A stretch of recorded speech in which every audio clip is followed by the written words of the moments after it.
Bonjour, bienvenue à ce cours sur comment faire une recherche avant de commencer à lire un roman. C'est vraiment important de débuter son analyse même avant de commencer à lire le roman. Donc, des petits trucs pour vous aider à cibler les éléments importants à regarder avant de commencer à lire parce que ça peut vous permettre de bien comprendre le roman pendant que vous le lisiez. S'il y a des choses que vous ne saviez pas avant de commencer à lire, ça se peut que vous soyez perdu. Et ça, c'est pas super quand on a peu de temps pour analyser l'œuvre qu'on a choisie.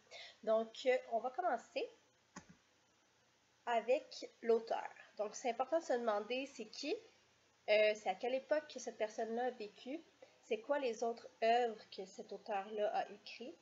Et surtout, c'est important de se demander c'est quoi les thèmes, c'est quoi les enjeux qui là où le touchent particulièrement, parce que souvent, ce sont des choses qui vont être abordées dans leurs œuvres, dont le roman que vous aurez probablement choisi.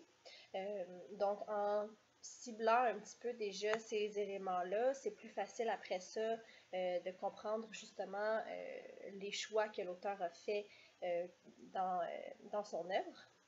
J'ai pris un exemple ici avec J.K. Rowling, qui est en fait l'auteur des Harry Potter.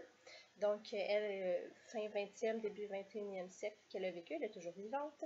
Elle a écrit la saga des Harry Potter, les contes de Bédille de Bard, tout ce qui est en fait relatif au Harry Potter, des guides, des animaux fantastiques aussi. Puis elle a écrit un roman policier qui a été moins populaire.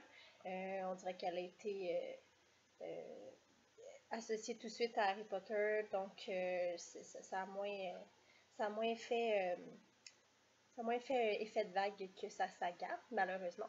Et les thèmes qu'elle aime aborder particulièrement, c'est la protection de l'enfance, être soi-même, vouloir faire partie d'une famille, etc. Donc, c'est des thèmes qu'on peut facilement retrouver dans les œuvres qu'elle a écrites. Pourquoi j'ai choisi Harry Potter, je vous l'ai déjà dit, c'est parce qu'il y a beaucoup de personnes qui l'ont déjà lu, donc c'est plus facile à mettre en exemple. Mais vous pouvez très bien faire le même exercice que je viens de faire avec l'écrivaine des Harry Potter qu'avec votre roman actuel. Donc j'espère que c'est déjà pas mal entamé. Pour le deuxième point que vous devez regarder absolument avant de commencer votre lecture ou pendant, dépendamment comment vous organisez votre temps. Donc, c'est évidemment le titre, mais essayez de trouver la signification du titre. C'est vraiment important pour voir, en fait, c'est surtout au fil de la lecture qu'on va comprendre pourquoi l'auteur a choisi ce titre-là. Essayez de faire un résumé de l'histoire. C'est important aussi, pendant que vous lisez, faire un résumé, de trouver le résumé de l'histoire avant de commencer votre lecture, mais pendant que vous lisez également, ce serait vraiment pertinent de faire un résumé de chacune des parties ou de cibler les événements importants du livre et d'en écrire le résumé, comme ça, quand vous serez rendu à l'examen, ça va être plus simple comme ça, de pouvoir tout chercher, d'avoir ça sur sa feuille à côté de soi, c'est plus pratique que d'avoir à chercher dans le livre. Autre point, on peut savoir à quelle époque l'action se déroule. Ça peut en dire long sur les thèmes également. Puis ça peut aussi en dire long sur les habitudes des personnages, donc sur leurs valeurs. C'est quoi le thème principal abordé dans l'œuvre? Donc, vous pouvez vous fier aux actions, aux valeurs du personnage. On va voir ça un peu plus tard. Le thème principal, souvent, va avoir un lien avec les thèmes qui touchent particulièrement l'auteur. C'est pour ça que je vous ai demandé de vérifier ça avant. Et c'est quoi le genre du roman? Est-ce que c'est un roman fantastique, un roman de science-fiction, un roman policier, un roman d'amour, etc. Donc, essayez de déterminer le genre. Comme ça va aussi vous aider à analyser les actions qui sont à l'intérieur, et donc le thème et les valeurs. Tout s'entrecroise. C'est vraiment important. Chaque élément est vraiment important. C'est sûr que si ça paraît moins dans le roman, essayez de trouver des passages où est-ce que c'est vraiment plus explicite. Troisième point, ce serait l'époque. À quelle époque le roman se déroule?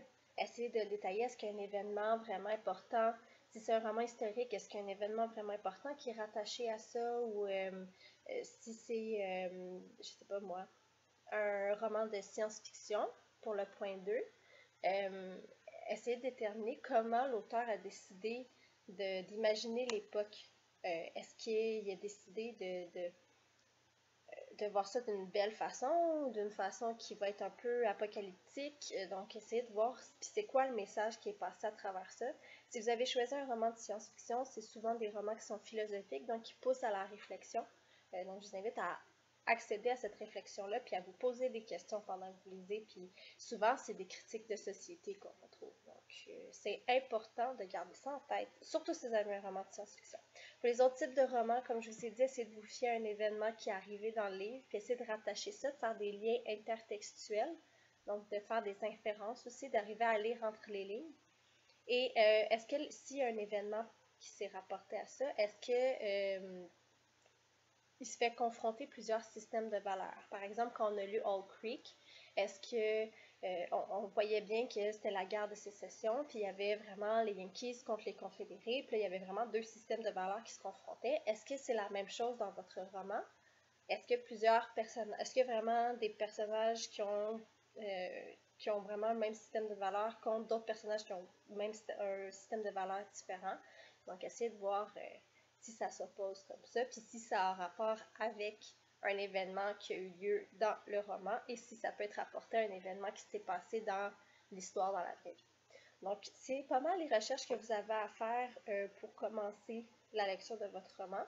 C'est aussi des recherches que vous pouvez faire au fur et à mesure. Si vous aviez une idée de départ et que ça s'avère erroné, n'hésitez pas à aller faire une recherche. C'est important de ne pas rester sur des fausses impressions. Donc, de toujours remettre en doute ce qu'on a vu. Puis, c'est ça. Donc, bonne lecture. Puis, on se revoit pour une prochaine capsule.